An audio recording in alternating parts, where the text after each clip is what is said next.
This week on Now Here with Chris and Kell. It's just me. I did it. Finally. I threw Kelly overboard. I've been waiting for years to do this.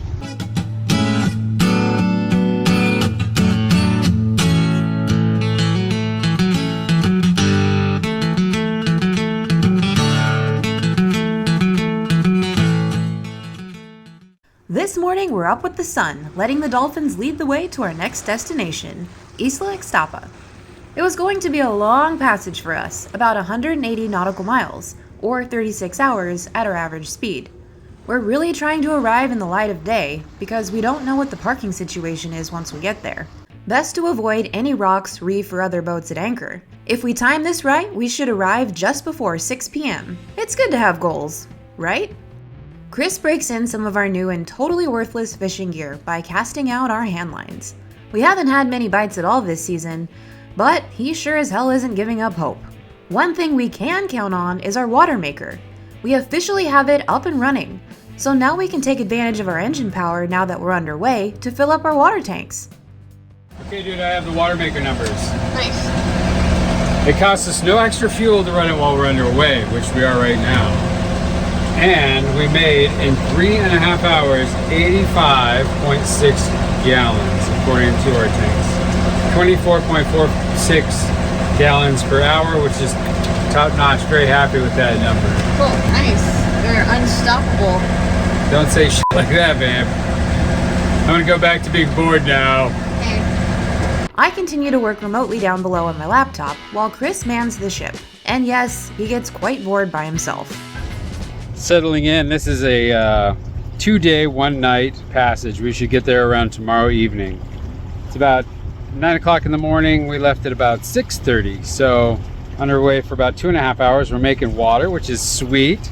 Filled up one tank already. I didn't even anticipate that. I think our yield is going up on the water supply. Plus, we're doing a couple of hand lines. Our addition this time is this. We finally got the line for this. We got the pull and 2 hand lines out.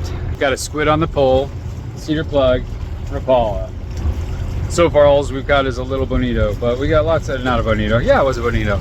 Yeah, we got lots of time. Yes, we certainly do. Wish us luck. I'm feeling good about this leg. I'd love to get that tuna. That gorgeous yellow fin would be swell, and we're kind of starting to get into the season.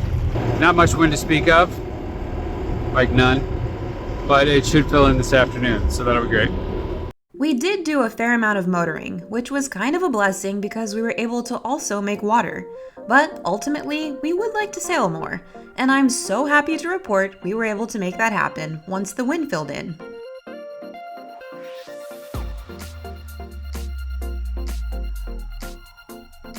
It was now about lunchtime, and the wind had died down, so we turned our motor back on. Still haven't caught a fish, but that didn't stop Chris from this bowl of deliciousness.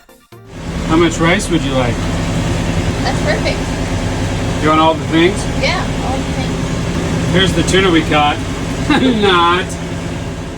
Yeah, we wanted poke so bad that we planned ahead for it, as part of our meal prep. You know, in case our fishing gear proved once again to be defective.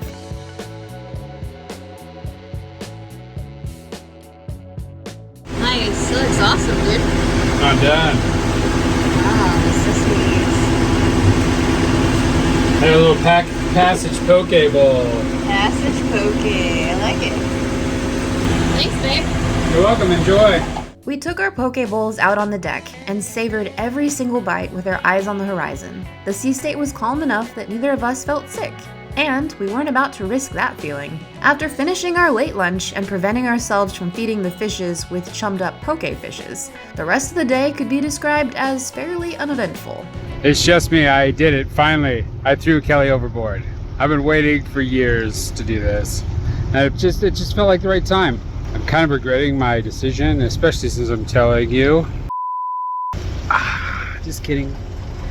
Don't worry, folks, I'm still here, just working away down below. My office gig is still 9 to 5 like most people. Staring at a screen while moving does take its toll though, so I ended up having to take a break to reset. The sun is going down. Kelly's laying down. She's in the aft cabin because it's been relatively calm. The thing that sucks about today is the motor's on because there's not much wind. We've got about 4 knots on the back, and that's just enough breeze to blow the exhaust into the pilot house, so you get that kind of like nauseating car smell, diesel car smell. So Yeah, that certainly wasn't doing me any favors down below. that's not the best, but overall it's been a pretty great passage so far. Hopefully we'll get a pretty epic sunset as well. Hopefully we'll settle in tonight, more of the same. Wake up in the morning, have a nice long day, maybe catch a fish. As the sun sank lower and lower into the horizon, the darkness spread, and we were settling into our first night watch. There's this bird that kept trying to land on our masthead, and he finally gave up. We've got those like spikes up there that are supposed to deter birds, but he probably did about 8 or 9 laps just to see if he could land. And he'd get really close and then take off again and then come back around. And I'm of course not a fan of that anymore after having to clean up so much on the deck.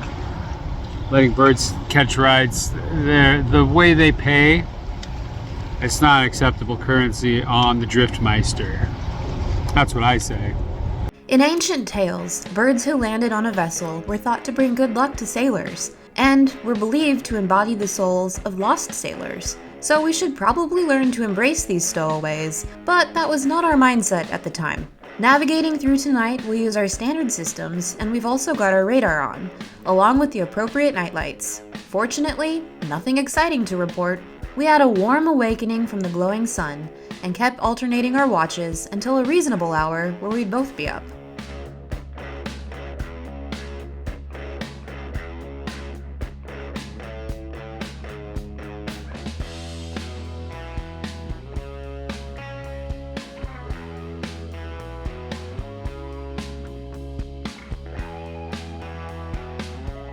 In the distance, we saw a megapod of dolphins emerging from the water and heading in our direction.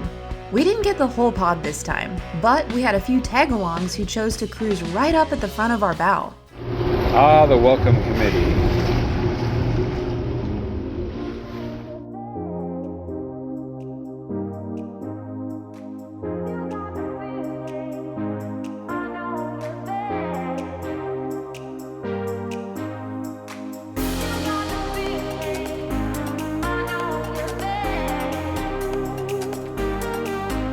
'Tis the morning of day 2. Kelly's asleep. I'm hanging out with some diamond bros, dolphin bros here on the bow. Not much going on. Should be there by dusk, so cutting it close. Kind of having to push it a little bit on speed because there's a pretty good current going in our like against us. Let's say that. I think it's time to make some breakfast. What do you think? Yeah, let's do it. Let's do it. Let's make some passage breakfast. The official passage breakfast of SV Drifter.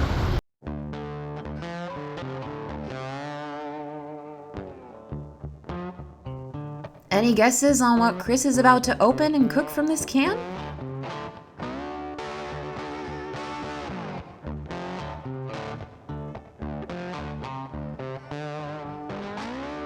If you guessed corned beef hash, you are correct.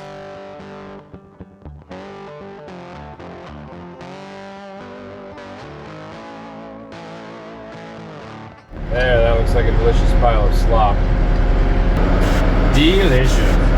Again, another day at sea, and nothing exciting to report except for Chris eating dog food. But here's the part where we start to get a little anxious. It is past 5:30. We're about 2 hours out, and we're literally racing the sun because I don't really want to anchor when it's dark out. But man, I think the sun goes down at about like 20 after 7, and it's dark by 8. And we're cutting it really close. We turned on engine power, bumped it up quite a bit. We thought we had timed everything right to arrive at 6 p.m., but we didn't account for the current, which slowed us way down. Don't want to anchor in a new place in the dark, so we're gonna avoid that if we can. It's been a really uneventful passage. Little rocky rolly the last few hours of the day, but up until now, the only thing there really has been to complain about is a complete lack of fish. Not even a nibble, nothing exciting to do, and it's pretty darn warm in the boat. Yep, I'm down not feeling so well on the floor, and I can attest to that. The relief on the deck is palatable. Palpable. That's what I meant. Palatable. Tastes good. Should be at what is it? Isla Grande, I believe, or Isla Ixtapa, or whatever the heck it's called. It's Isla Ixtapa, and here's a map for reference. And we got reports that that's a pretty rolly anchorage, and we're going to see what that's like when we get there. But we're going to at least spend tonight there. We kept chugging along as fast as we could. It was a race against the sun, and we were giving it our all, but coming up short. It wasn't looking good, and we were both super anxious about arriving in the dark. But we didn't really have another option. We are approaching the island, and guess what? There's no more sun. The sun has gone down. It'll probably be dark by the time we get there, but we should be okay. But I am a little nervous. Don't know what the rock situation is here, but it is an island, so we can assume there are some. Sorry. That's okay. Welcome. About half an hour later, we were running in the dark with our lights on, and soon we'd be approaching the anchorage, not knowing where other boats who weren't on AIS were, or what rocks or reefs may not be showing in the charts. All right, we lost the battle with the sun. I get on the bow with a spotlight, and Chris helms from the inside of our pilot house. My job is to scout anything I can see, which, Lord help us, isn't much. It's a little turbulent here. Is that your light? Yep.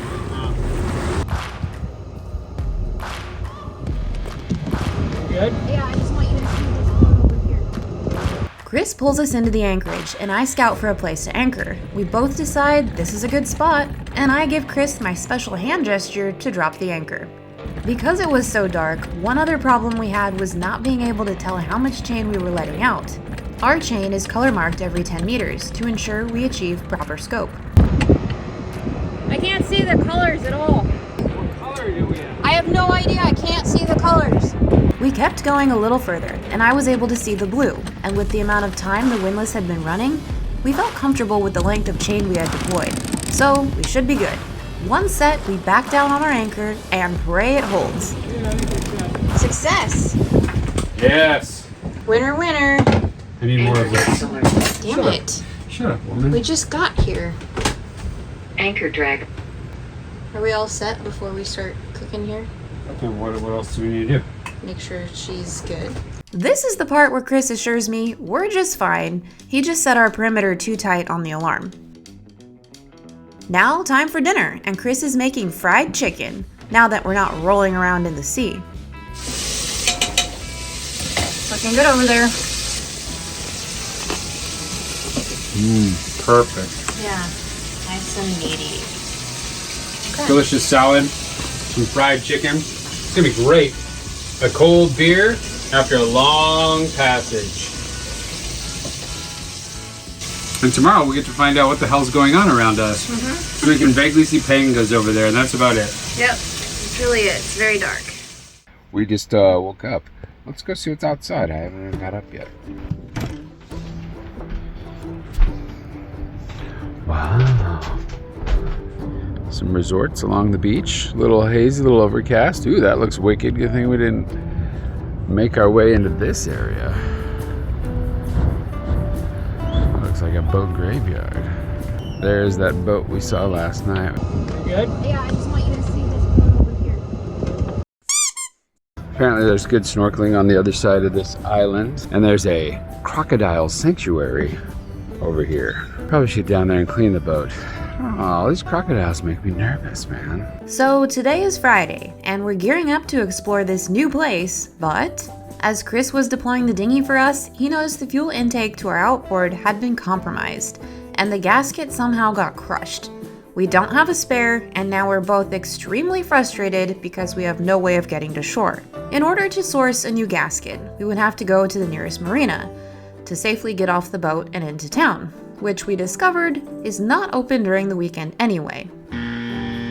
All this over a teeny tiny piece of rubber that probably cost less than $1. While the island seemed close enough to swim and explore, we weren't about to become tasty crocodile snacks. After carefully managing our fuel line to avoid any leakage into the ocean, Chris was successful in raising the dinghy with the outboard back up to the davits. Now we weigh our options. Well, you know what they say, when life gives you lemons,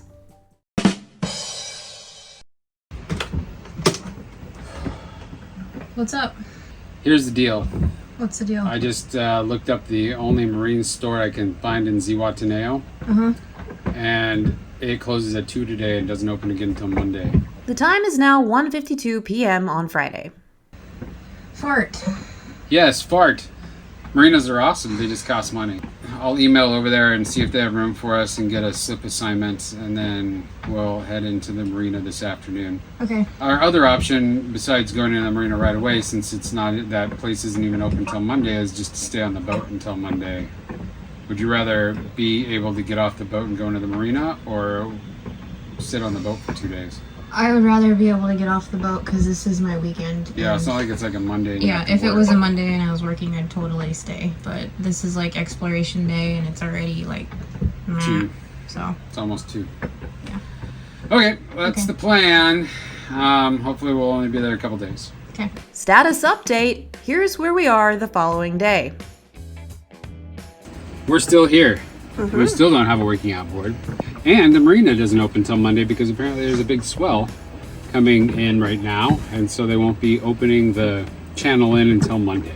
And what is today? Today's Saturday. And then we'll move into the marina Monday morning, hopefully. Okay. See if we get any contact. But for now, we're going to enjoy some spaghetti. Another day in the life. Saturday is come and gone, and we're still stuck on the boat. Good morning. It is 8 a.m. on Sunday, and I'm just out here getting a workout in before the Panga traffic starts up. It's Sunday, so not much activity going on out here. At least not so far anyway. We were stuck on the boat all day yesterday, and we'll probably be stuck on the boat today. But it's not a bad place to be. After my workout in front of the world, some fishermen came up to net some bait fish. Apparently, the shadows of our boat attract these smaller fish in large schools, and they can be easily harvested. Kind of awkward to be learning this now in my underwear, but I guess that's what I get for not wearing pants in public. Oh hey, have we mentioned how hot it is this week? Look at this guy, my hero. I'm not your hero yet. These are highly rated fans, but the complaint everybody has about them is they have a tendency to go out. That's what happened here. You're right, Kelly. That is what happened here. Yep, unfortunately. So now it's gotten to the point in the season where it's very hot, and we are now sleeping in separate quarters, and I have adopted this area, and I like the fan blowing on my face because I am a princess, and I also have this fan over here, but I need 2 fans. Well, here's what happened. We have these battery charger backup fans, and I come out here and Kelly's like sneaking one. But it's easy. And you were like sneaking it. You were like, I'm gonna take one of the fans without Trying not saying to bother anything. you. Yeah, I wasn't. I would have just plugged that in What a and been little good to go. horseshit, dude. I was trying not to bother you. Solve my own problems. And That's then not solving a problem. That's like when you put a new TV on top of an old TV. Okay, I get that it's a Band-Aid solution, So it's not a solution. but it would have worked. Anyway, we have a backup one of these Cam Prono fans. Why don't you go fetch it? It's under the bed in the back. All right, the bed is up, and we are going through stuff down here. Lots of things, lots of parts. Hope we find it.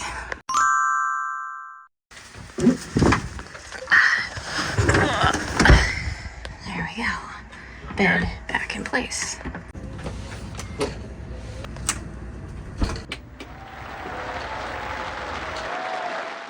We are here on the outskirts of Zihuatanejo, and there is a movie that Kelly claims to have never seen, which I think is bullshit. I'm pretty sure I've made her watch it. We're pretty much stuck. Can't leave the boat because our outboard's not working, and can't go fix it because everything's closed. It's Mexican election day, so we're gonna have a movie day. And the movie is What movie are we gonna watch, dude? Shawshank Redemption. That's right. Yes. Because we're so close now to Zihuatanejo, and that's where the 2 main characters make plans to run away after their jailbreak. How romantic. See my fan? Really excited about this. I'm gonna sleep so good tonight. It's our fan. It's our fan, but right now it's my fan. Whatever, man. Let's go watch the movie. Okay. But what's a movie night without the appropriate snacks? Chris makes a ton of nachos, and we load them up with all the goodies. We got our nachos. We got our movie. We're ready to tuck in, but you have to pay attention. This is a movie you have to pay attention to. Yeah. Do you have to take your phone away, or can you be adult enough to have it? She's gonna punch me right in the face. I am It's hot back here. very hot. Happy to report I was able to pay attention, and I made it through the whole movie having only checked my phone once.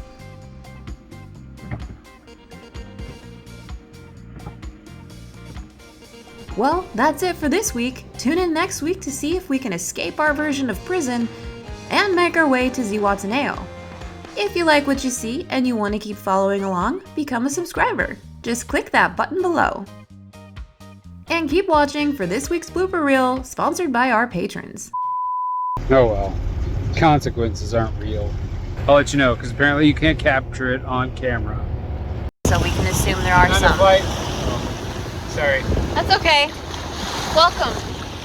What? You know what? What? I almost said chicken butt, but I didn't.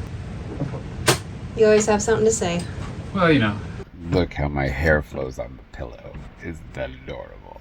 Kelly slept away from me last night. I must have had gas. Want to do boat stuff? Wonder how long that guy's been there. Do you love it so far? So far, it's great. Yeah, you know, Bob Gunton is in it. Who's that? I don't know, it just said his name on the screen. And William Sadler. He's good. He's real good.